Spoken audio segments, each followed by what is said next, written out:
Assalamualaikum warahmatullahi wabarakatuh. Ya, bagaimana kabar kalian hari ini? Sehat semua? Alhamdulillah. Untuk hari ini kita akan belajar kimia kembali. Nah, sebelum kita belajar, alangkah baiknya kita berdoa dulu agar dalam belajar kita mendapat manfaat dan barokah. Silakan Ketua Kelas Najah menyiapkan. Sebelum memulai pembelajaran pada hari ini, alangkah baiknya kita berdoa terlebih dahulu. Berdoa dimulai.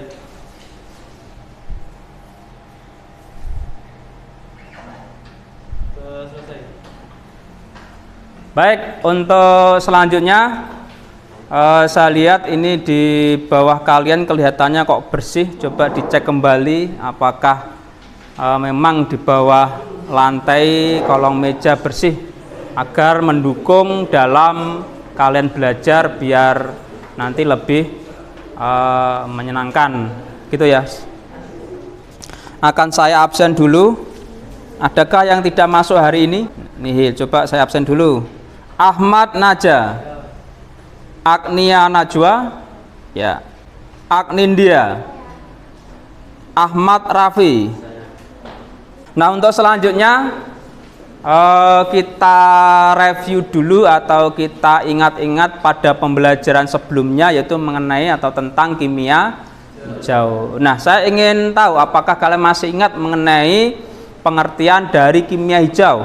Coba salah satu untuk menyampaikan apa sih kimia hijau itu. Silakan, mungkin bisa angkat tangan salah satu. Silakan menyampaikan yang dimaksud dengan kimia hijau. Ya, silakan aja. Jadi kimia hijau itu adalah pendekatan kimia yang memaksimalkan efisiensi dan menimbulkan pengaruh bahaya bagi kesehatan. Nah, tentu saja itu bertujuan untuk kesehatan lingkungan dan manusia. Iya, betul sekali. Tepuk tangan untuk Mas Najah.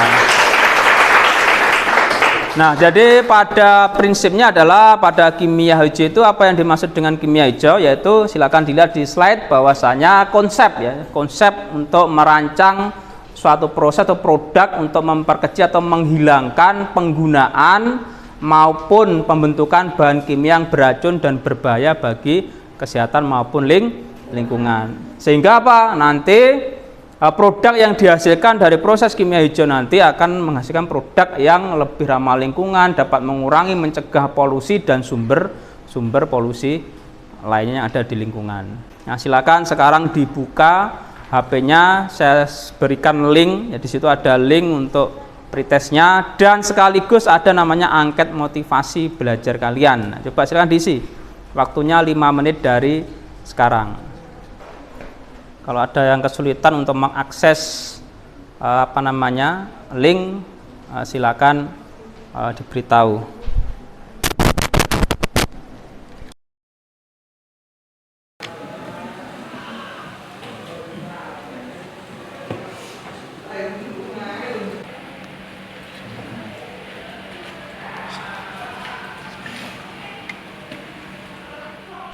Oke, sudah ya. Nah, sudah semua, selesai semua. Baik, sekarang kita lihat hasil pretest kalian. Ini ada nilai-nilainya 32 benar.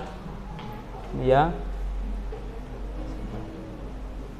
Nah, harapannya apa? Harapannya nanti setelah kalian belajar dengan kegiatan project Brass Learning hari ini, nanti ada peningkatan dalam hasil belajar dan motivasi. Kemudian untuk motivasinya, nah ini ada yang sudah rentang nilai sampai 60 ya. Ini sudah sangat bagus motivasinya. Nah, ini yang belum ini ada yang 10, kemudian motivasinya masih 20 dan sebagainya. Harapannya nanti lebih meningkat pada pembelajaran. Oke ya, ini sekilas untuk hasil hari ini. Nanti di akhir ada post-test untuk melihat perbandingannya. Baik, untuk selanjutnya setelah kamu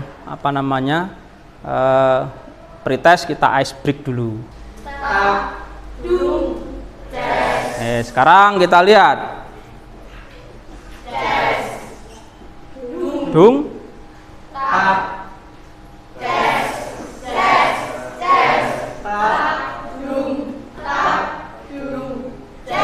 Oke, tepuk tangan untuk kalian.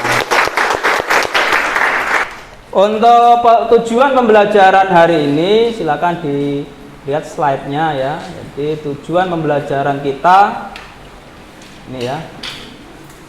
Jadi satu, nanti secara ranah kognitif kalian atau peserta didik mampu menjelaskan prinsip kimia hijau dalam kehidupan sehari-hari. Kemudian dua, mampu membedakan sampah organik dan anorganik, karena di sekitar kita banyak sampah ini apa bahan-bahan yang sifatnya organik maupun anorganik. Kalau ini apa? Plastik termasuk anorganik ya. Jadi mampu membedakan nanti ketika kamu membuang sampah juga harus bisa membedakan ini sampah organik maupun anorganik. Kemudian tujuan ketiga adalah menganalisis fungsi produk daur ulang sampah anorganik, yaitu nanti bisa membuat suatu produk dari sampah, misalnya plastik, membuat produk apa, nanti silakan dibahas dalam kelompok. Kemudian saya tayangkan video, cermati baik-baik.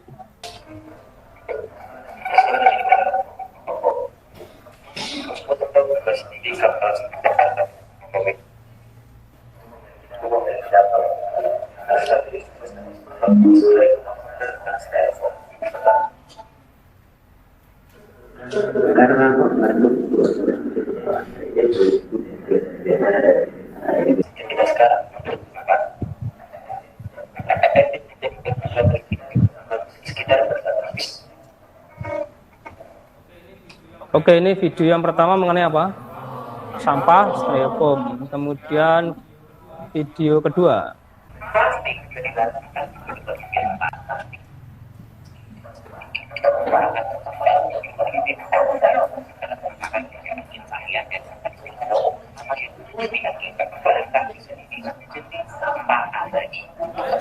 Baik, itu beberapa tayangan video yang menggambarkan kondisi bagaimana sampah itu ada di lingkungan, bahkan terbentuk namanya pulau sampah. Itu luasnya sangat luas sekali, luar biasa. Nah, dari beberapa tayangan video, apa yang muncul di benak kalian, pertanyaan apa yang muncul? Coba angkat tangan. Silakan menyampaikan apa kira-kira yang menjadi permasalahan dan menjadi pertanyaan kalian terkait dengan video. Ya.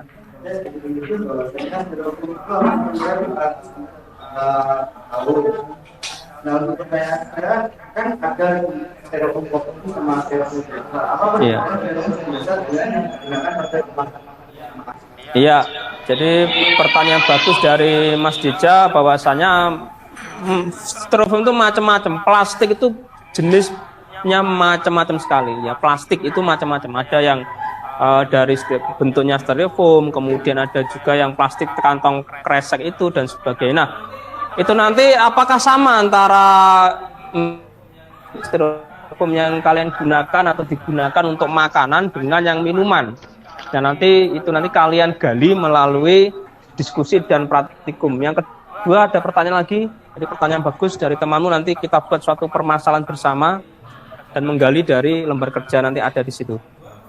Yang kedua, iya.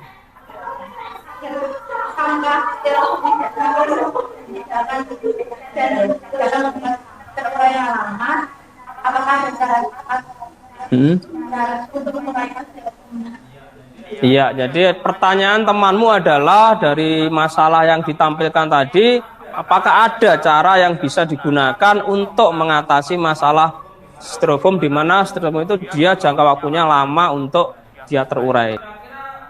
Kira kalau kita kaitkan dengan kimia hijau, apa permasalahan yang bisa kita munculkan antara styrofoam yang dia jangka waktunya lama dengan adanya kimia hijau? Nah, pertanyaan apa yang bisa kita munculkan? Bagaimana cara mendaur ulang sampah styrofoam? Baik, dari rumusan masalah tadi berarti kita harus nanti kalian browsing, diskusi bagaimana nanti memberikan solusi styrofoam yang ada nanti, sehingga nanti dari hasil praktikumnya menghasilkan produk yang awalnya sampah yang tidak berguna kemudian menjadi produk yang bermanfaat. Dan silakan berkelompok. Ini sudah terbentuk kelompok seperti yang sudah saya bagi kemarin ya. Ini sudah sesuai kelompok 1 angkat tangan, kelompok 2, kelompok 3, kelompok 4, kelompok 5, kelompok 6 ya. Nah, sekarang saya bagikan LKPD, kalian diskusikan.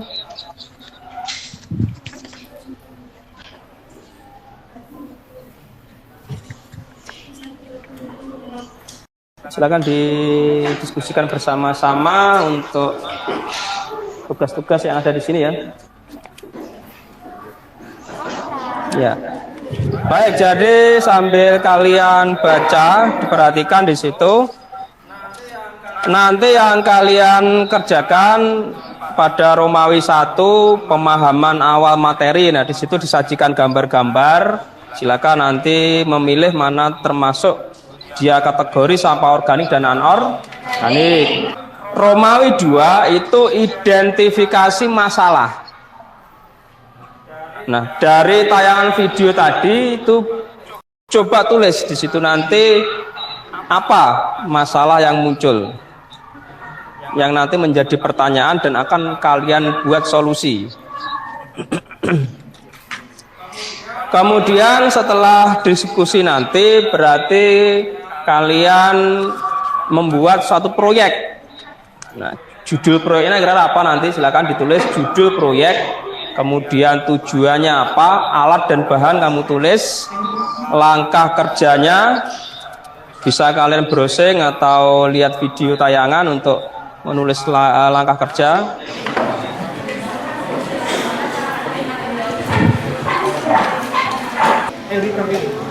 Romawi 2 ya, langsung ke Romawi 2.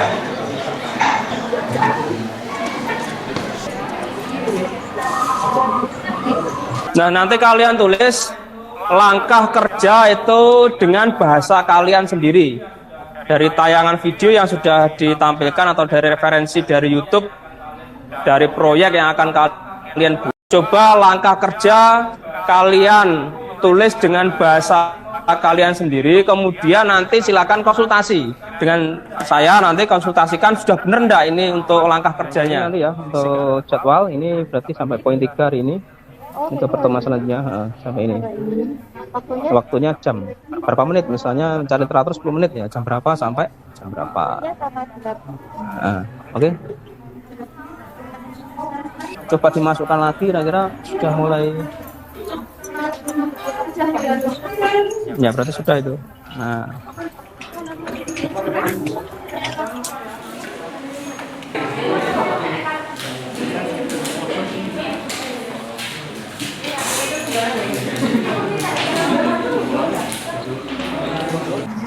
Mas.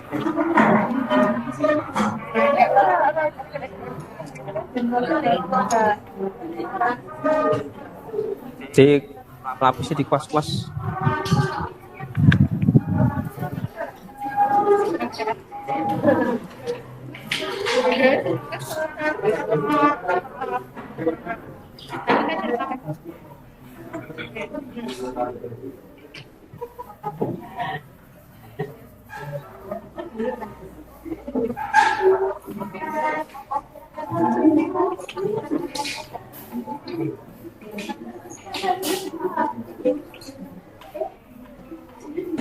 Baik, silakan diuji coba di sini ya.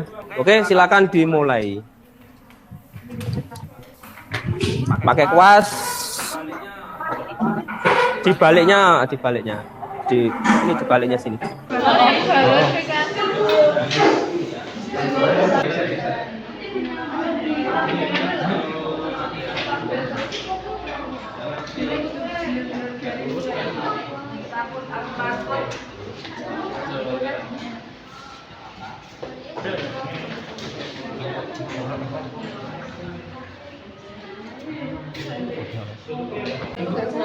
Enggak, kayu.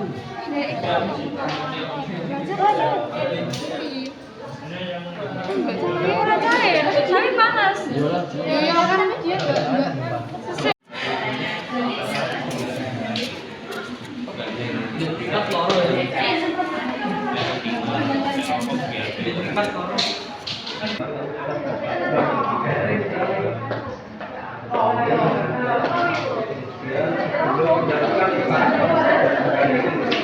Perhatikan, kita sekarang presentasi karena setelah ini nanti kamu juga akan masih mengerjakan apa?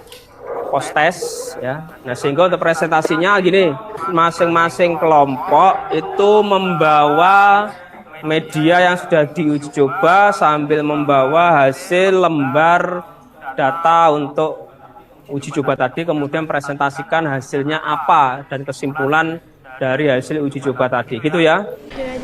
Assalamualaikum warahmatullahi wabarakatuh.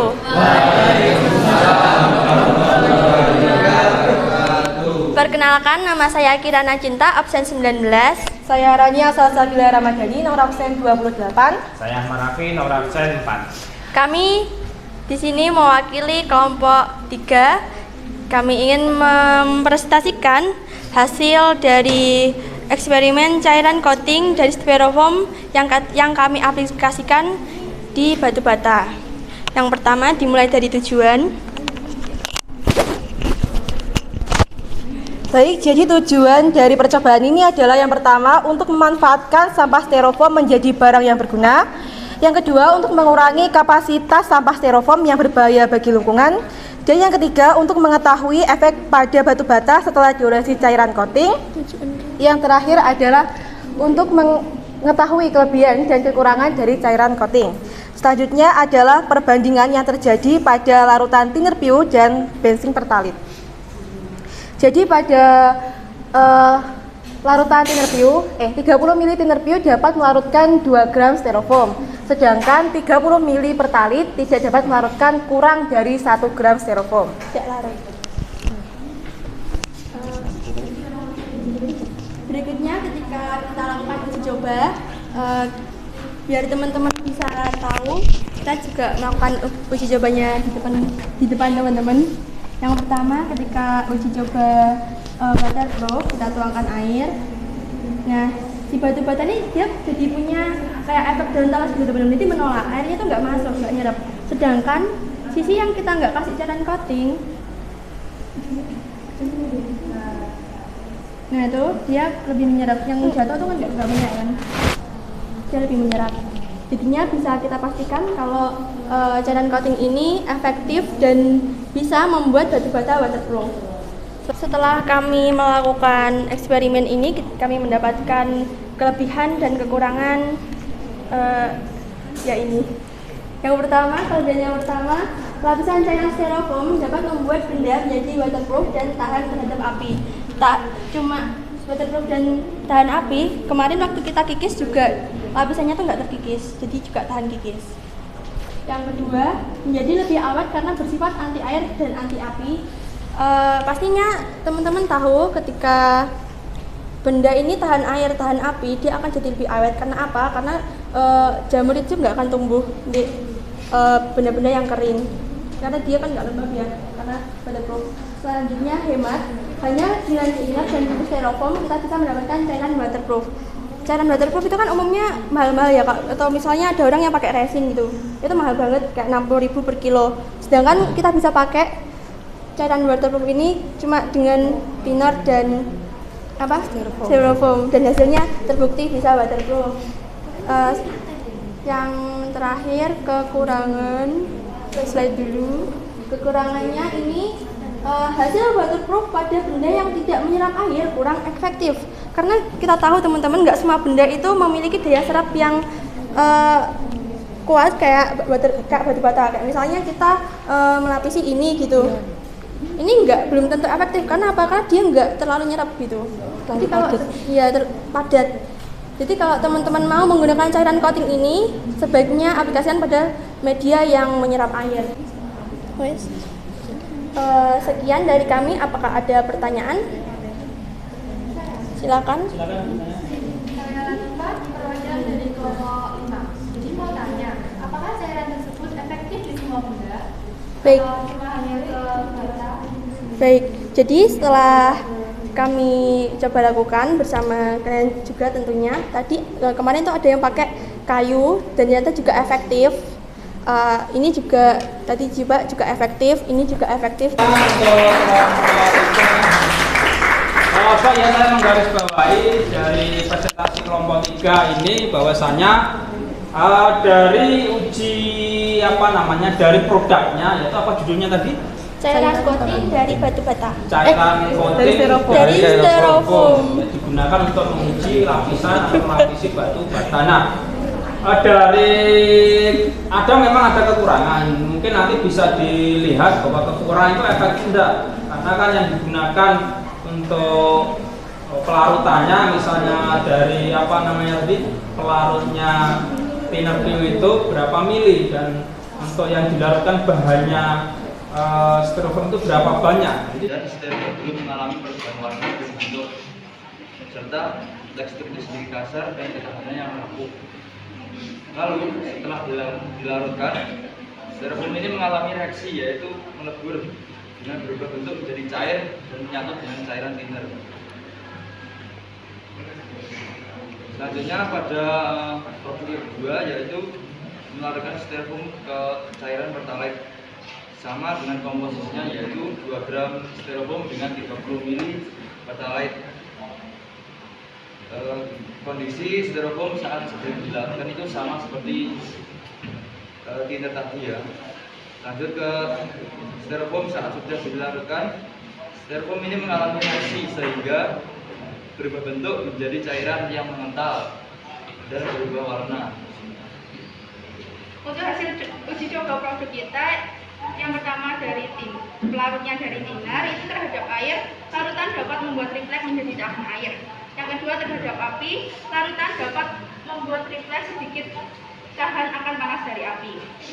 Untuk kekuatan, larutan sedikit mengelupas saat digores dengan benda. Terakhir, kelompok 1. Assalamualaikum warahmatullahi wabarakatuh. Kami di sini dari perwakilan kelompok 1 akan menyampaikan laporan hasil praktikum pada eksperimen kali ini. Dengan judul produk membuat cairan waterproof dengan bahan plastik sampah, yaitu styrofoam. Di sini untuk bahan-bahannya tentunya menggunakan styrofoam dan juga refleks. Dengan pelarut ada 2, yaitu yang pertama ada thinner PU dan juga pertalite. Nah, untuk volume pelarutnya, yaitu thinner PU dan pertalite, kami sama-sama menggunakan dengan volume 30 ml. Dengan jumlah bahan styrofoam juga sama, yaitu dengan berat 2,5 gram. Selanjutnya, ciri-ciri dari bahan yang kita gunakan sebelum dilarutkan dan sesudah dilarutkan. Dari semua kelompok yang presentasi dengan produknya masing-masing, di mana uji coba dari bahan styrofoam yang digunakan atau dilarutkan dalam beberapa pelarut, dan ternyata semuanya efektif untuk produk melapisi atau cairan waterproof ya. Nah, dari hasil presentasi kalian, adakah yang ingin kamu tanyakan? Satu pertanyaan aja atau beberapa pertanyaan, silakan. Ada pertanyaan terkait dengan hasil produk kalian atau presentasi kalian?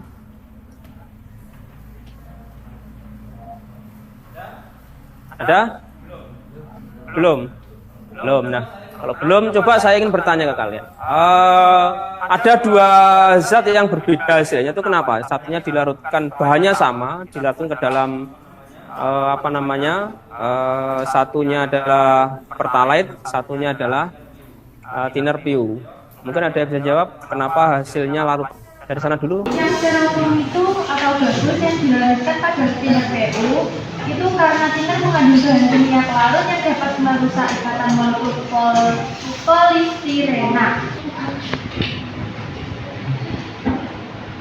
Untuk styrofoam yang dilarutkan dalam pertalite itu kenapa tidak bisa larut dan cenderung menggumpal? Karena pertalite itu merupakan jenis bahan bakar yang tidak mengandung senyawa pelarut yang mampu melarutkan polistirena. Polistirena tidak larut dalam bahan bakar seperti pertalite, karena pertalite biasanya terdiri dari campuran hidrokarbon yang tidak bersifat pelarut terhadap polistirena.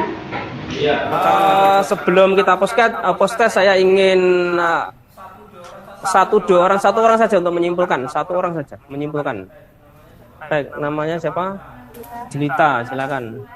Kesimpulannya pada pembelajaran kimia nanti kita mempelajari mengenai kimia dan melakukan praktik sederhana. Dapat disimpulkan pada praktik kali ini bahwa kimia hijau memiliki manfaat untuk mengubah suatu limbah menjadi sesuatu yang memiliki nilai guna. Contohnya, pada praktikum kali ini kita telah membuat limbah styrofoam menjadi cairan waterproof bisa berguna untuk melapisi batu bata, kayu, besi, tank, dan lain-lain. Dan di mana ini membuktikan bahwa kimia hijau dapat digunakan untuk mengubah suatu limbah dan berbahaya menjadi sesuatu yang berguna dan bermanfaat. Iya, bagus sekali, kita tepuk tangan. Nah, sekarang refleksi. Jadi kesimpulannya luar biasa bahwasanya ternyata kita bisa mengolah atau ikut untuk mengurangi limbah yang ada di sekitar kita dengan sistem atau prinsip 3R, sehingga kita ikut bisa melestarikan bumi kita. Ya, tindakan kecil kita misalnya styrofoam kita olah sedikit, tapi kalau yang melakukan banyak orang nanti pasti juga bisa mengurangi limbah. Nah, refleksi pembelajaran, bagaimana rasanya pembelajaran hari ini?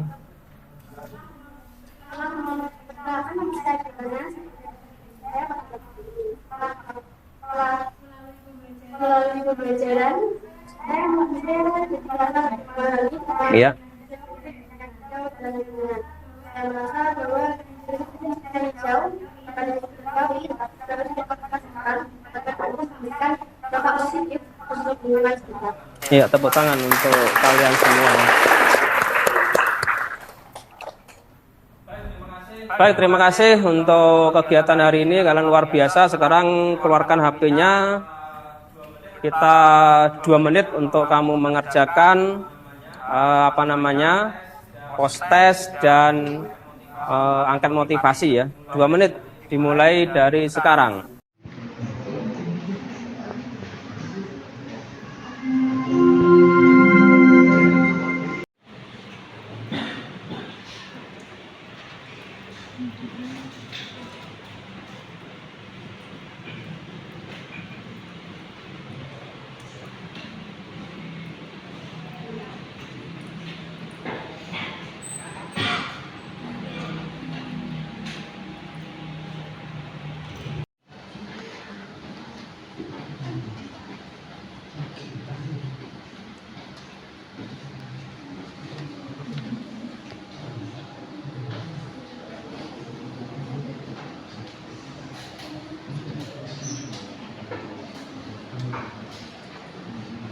Pelajaran kimia, dan alhamdulillah kamu mendapatkan hasil yang luar biasa, hasil praktikum kalian, dan bisa diaplikasikan ke lingkungan kalian sekitar kalian dalam kehidupan sehari-hari, sehingga kamu bisa ikut menerapkan konsep kimia hijau. Sehingga dari permasalahan yang kamu lihat kemarin bahwasanya ada masalah sampah yang cukup menjadi masalah yang sangat penting, nah itu kamu bisa ikut mengurangi dari hal kecil di sekitar kalian.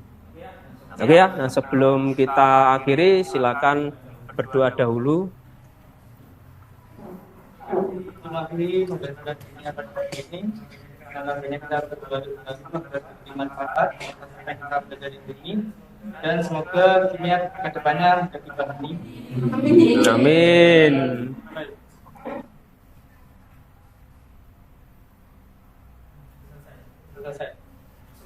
Semangat pagi. Pagi. Kimia luar biasa. Assalamualaikum warahmatullahi wabarakatuh. Silakan bisa istirahat.